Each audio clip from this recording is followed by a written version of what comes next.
بسم الله الرحمن الرحيم. الحمد لله رب العالمين والعاقبة للمتقين والصلاة والسلام على أشرف الأنبياء والمرسلين سيدنا محمد وعلى آله وصحبه أجمعين. بینندگان عزیز و محترم، السلام علیکم و رحمت الله و برکاته. همواره با مباحث متعلق و مرتبط به حقوق زنان در اسلام در خدمتتان می باشم.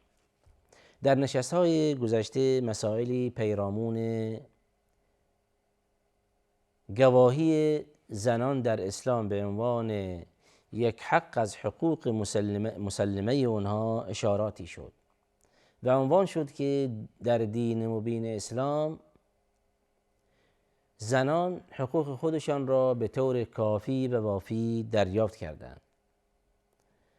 تمام حقوقی که الله واحد عزوجل برای بشریت به طور عموم و برای قشر زنان علی الخصوص وضع نمودند، اون حقوق ثابتی است و لا یتغیر و حقوقی است که در واقع به نفع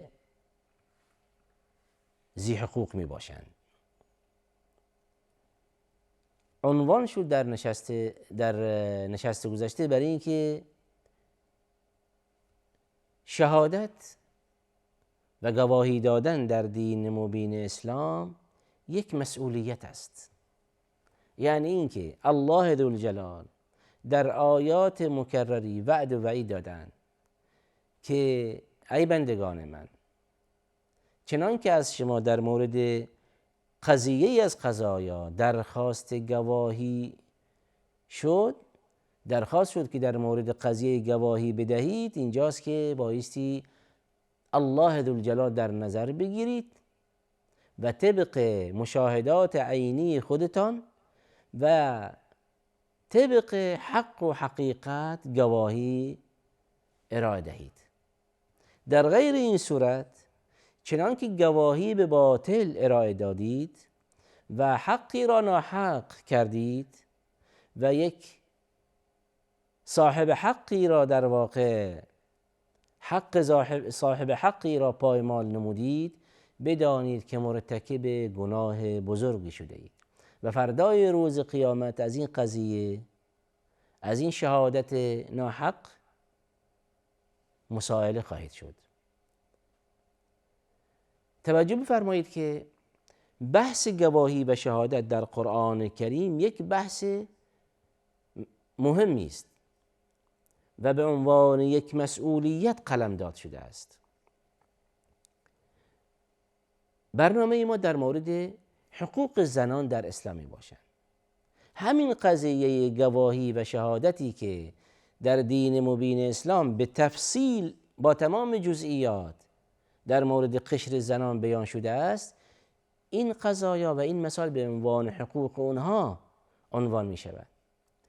در دین مبین اسلام بیان شده است که قشر زنان در این قضایا نمی توانند گواهی دهند و اینکه در این قضایا نمی توانند گواهی بدهند، این نیست که در واقع نسبت به اونها بی احترامی شده است یا اینکه به اونها اهانت شده است و این نقص و نقیصه‌ای برای اونها نیست، بلکه از روی در نظر گرفتن و رعایت شرم و حیای قشر زنان.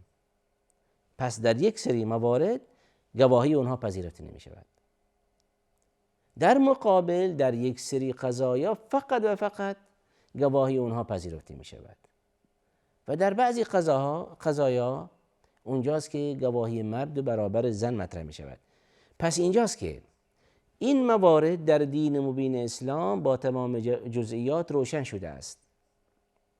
حال همین جزئیات بیان شده در قرآن کریم و در سنت پاک نبوی به عنوان یک حقی از حقوق قشر زنان می باشد. یعنی کسی نمی تواند ادعا کند که دین مبین اسلام به قشر زنان ظلم و ستم و جفا نموده است. بله، افرادی هستند و در واقع این مسائل را بیان می کنند. اما آیا این گونه افراد تشنه حقوق زنان هستند؟ و آیا این گونه افراد دنبال این هستند و پیگیر این مسائل هستند که بخواهند حقوق پایمال شده زنان را اثبات کنند؟ و آیا این که این گونه افراد میخواهند حقوقی برای زنان عنوان کنند که الله ذوالجلال برای اونها بیان نکرده است؟ چنین چیزی نیست. حقوقی که در واقع این گونه افراد میخواهند برای قشر زنان عنوان کنند، اون حقوق نیست، بلکه در واقع ضربه زدن به اخلاقیات قشر زنان. از دیدگاه این گونه افراد حجاب به عنوان یک ظلم و ستمی برای قشر زنان عنوان می شود. پس اینها میگویند که و ادعا دارند که بله، قشر زنان بایستی که آزاد باشند و لخت و عریان باشند، و یا حداقل چرا دین اسلام از قشر زنان این را بخواهند که به عنوان مثال چادر بپوشند و یا اینکه موی سر خودشان را بپوشانند و به عنوان عورت این بیان می شود. پس اگر خوب دقت کنیم، اینها دنبال این قضایا هستند که نه اینکه حقوق زنان ثابت کنند، نه اینکه حقی به حقوق زنان اضافه کنند، اون حقی که در واقع مناسب است با هیکل و اندام و شرایط روحی و روانی و اخلاقیات و شرم و حیای زنان باشند، بلکه اینها قضایایی دنبال میکنند که برخلاف فطرت بشریت به طور عموم و علی الخصوص فطرت قشر زنان. اینها قضایایی دنبال میکنند و عنوان و مطرح میکنند که در تضاد مستقیمی باشد با شریعت اسلامی. پس اینجاست که مخالفین دین مبین اسلام همین بحث گواهی در اسلام، بحث میراث و مباحث دیگری که به عنوان شبهه ایراد میکنند، وارد میکنند تا اینکه به عنوان یک مدخلی باشد برای اونها و کم کم بتوانند فرزندان اسلام و به ویژه قشر زنان دچار شک و شبهه و تردید کنند و شبهاتی در میان اونها القا کنند. پس اینجاست که مخالفین دین مبین اسلام از زن به عنوان یک پیام بازرگانی میخواهند استفاده کنند. توجه بفرمایید که امروز در میان جوامع غربی از قشر زنان فقط به عنوان پیام‌های بازرگانی استفاده می شود. اون در واقع حجاب و اون تمیزی و اون پاکی و اون زینتی که قشر زنان در دین مبین اسلام دارند، اون در جوامع غیر اسلامی در واقع پیدا نمی شود. و اخیراً اگر خوب دقت کنیم، همین قضیه به طور عموم حجاب و غیره در جوامع اسلامی تحت ذره‌بین قرار می گیرد. مخالفین اسلام از یک سو میخواهند ضربه هایی وارد کنند و از طرف دیگر هم افراد عاقلی هم در میان اونها پیدا می شوند که متأثر می شوند به قوانین دین مبین اسلام در مورد قشر زنان و به فضل الله واحد عز وجل وارد دین اسلام می شوند. پس بحث ما بحث گواهی زنان در دین مبین اسلام و در نشست‌های گذشته تا حدودی در مورد این قضایا عنوان شد برای اینکه بحث گواهی در اسلام یک مسئولیتی است، همان گونه که اگر بیاییم و این آیات کریمه قرآن کریم بررسی کنیم متوجه این قضیه میشیم. و من اظلم ممن کتم شهادة عنده من الله و ما الله بغافل عما تعملون. وعد و وعیدی است از جانب الله واحد عز وجل که مبادا گواهی، مبادا همین شهادت کتمان شود، مبادا برخلاف حق کسی گواهی داد. چرا که با این گواهی زور و با این گواهی باطل و با این گواهی که از روی هوا و هوس مطرح می شود، اینجاست که حقی از حقوق دیگران پایمال می شود و فردای روز قیامت چنین افرادی مؤاخذه می شوند. و باز هم آیه دیگری داریم که چقدر جالب و شیرین در مورد گواهی. الله ذوالجلال در مورد بحث شهادت، این بحث شهادت یک بحث وسیعی است.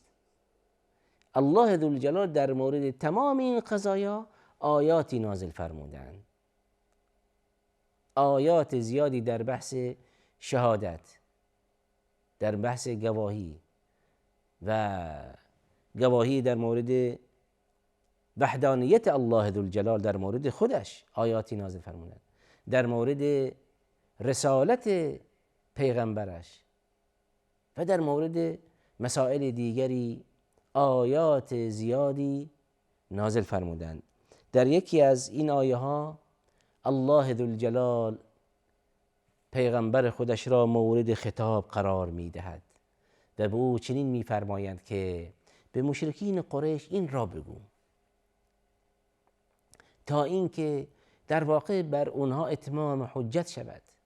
الله ذوالجلال با بعثت پیامبر علیه السلام و هدف از بعثت انبیا به طور عموم این است که الله ذوالجلال خوشبختی بندگان خودش میخواهد. الله عز وجل میخواهد که بندگانش در دنیا و آخرت فردای روز قیامت سرفراز باشند، رستگار باشند. از این بابت در طول تاریخ پیامبران زیادی برای راهنمایی و هدایت بشر ارسال نموده است و ختم رسول صلی الله علیه و سلم زمانی که الله ذوالجلال را به عنوان فرستاده خودش برای بشریت و به عنوان ختم رسول ارسال می‌فرمایند، اینجاست که پیامبر علیه السلام در مورد یک قومی مبعوث می‌شوند، قومی است که در واقع در جهل و بی‌عدالتی و در بدعت‌ها و شرکیات به سر می‌بردند، خالق خودشان فراموش کردند، به جای بندگی الله عز وجل بت‌های بندگی می‌کردند، به جای بندگی و پرستش اون ذات باری تعالی مشغول بندگی افرادی همچون خودشان شدند. و اینجاست که الله ذوالجلال می‌فرمایند قل ای شیء اکبر شهاده. اینجاست که الله ذوالجلال به بنده‌اش پیامبر مصطفی علیه السلام می‌فرمایند قل ای شیء اکبر شهادة قل الله شهید بینی و بینکم. اینجاست که در واقع الله عزوجل بنده خودش راهنمایی میکنند که به اونها این موارد مطرح کن. قل ای شیء اکبر شهادة قل الله. در مورد این دین چه کسی شهادت میدهد که این دین حق است؟ چه کسی شهادت میدهد که من پیامبر فرستاده اون هستم؟ چه کسی گواهی میدهد که من پیامبر بر حق هستم و برای راهنمایی و هدایت و ارشاد شما آمدم؟ الله ذوالجلال این را گواهی میدهد و این گواهی بین من و شما خالق ماست. قل الله شهید بینی قل ای شیء اکبر شهاده قل الله شهید بینی و بینکم. بعد میفرمایند و اوحی الی هذا القرآن لانذرکم به، و این قرآنی که نازل شده است برای من، نازل شده است بر من، بدانید که میخواهم که توسط همین قرآن شما را دعوت کنم. و اوحی الی هذا القرآن، این قرآن بر من وحی شده است توسط فرشته وحی، توسط جبرائیل چه بر من نازل شده است. یعنی بین من پیامبر و بین الله ذوالجلال یک واسطه است، یک واسطه است که به توسط این واسطه، به وسیله این واسطه این قرآن بر من نازل شده است. و اینجاست که و اوحی الی هذا القرآن لانذرکم به، این قرآن بر من نازل شده است، نازل شده است تا اینکه این قرآن را به شما برسانم، پیغام های قرآن کریم به شما برسانم، این بیم های قرآن کریم به شما برسانم. چه بیمی در قرآن کریم آمده است؟ چه مواردی در قرآن کریم بیان شده است؟ تمام ما یحتاج بشریت، اون چی که بشریت به اون به طور عموم نیاز دارند در همین قرآن کریم درج شده است. الله ذوالجلال تمام نیازهای بشریت، اون چیزی که بشر احساس میکند به اون نیاز دارد، در همین قرآن کریم مطرح است. چیزی نیست که در قرآن کریم بیان نشده باشد. و اوحی الی هذا القرآن لانذرکم به، بعد میفرمایند که و من لانذرکم به و من بلغ ائنکم لتشهدون ان مع الله آلهة اخرى قل لا اشهد. و بدانید که الله ذوالجلال گواهی میدهد و من پیامبر هم گواهی میدهم که هیچ الهی بر این کره خاکی وجود ندارد، هیچ الهی نیست که در مقابل اون ذات باری تعالی باشد. قل انما هو اله واحد، این آلهه شما، این خدایان متعدد شما خودتان درست کردید. الله ذوالجلال یکی است. الله ذوالجلال پیامبرش میفرماید که قل انما هو اله واحد و اننی بریء من المشرکین. پس اینجاست که پیامبر علیه الصلاة و السلام پیغامش پیغام قرآنی است برای مشرکین است که ای مشرکین، این خدایان متعددی که شما دارید این همش خدایان مصنوعی هستند. اون خدای واحدی هست که من پیامبر و شماها و همه بشریت آفریده است. پس اینجاست که همه ما بایستی الزاماً شرعاً و قانوناً که ذات باری تعالی پرستش کنیم لا غیر. و اینجاست که پیامبر اصلا به اونها میفرمایند که من گواهی میدهم. و اینجاست که بحث گواهی به عنوان یک مسئولیت مطرح می شود و در نهایت به اونها میفرمایند که و من از اون چی که شما به اون پرستش میکنید و به طور عموم از شرکیات شما اعلام بیزاری میکنم. و آخر دعوانا ان الحمد لله رب العالمین.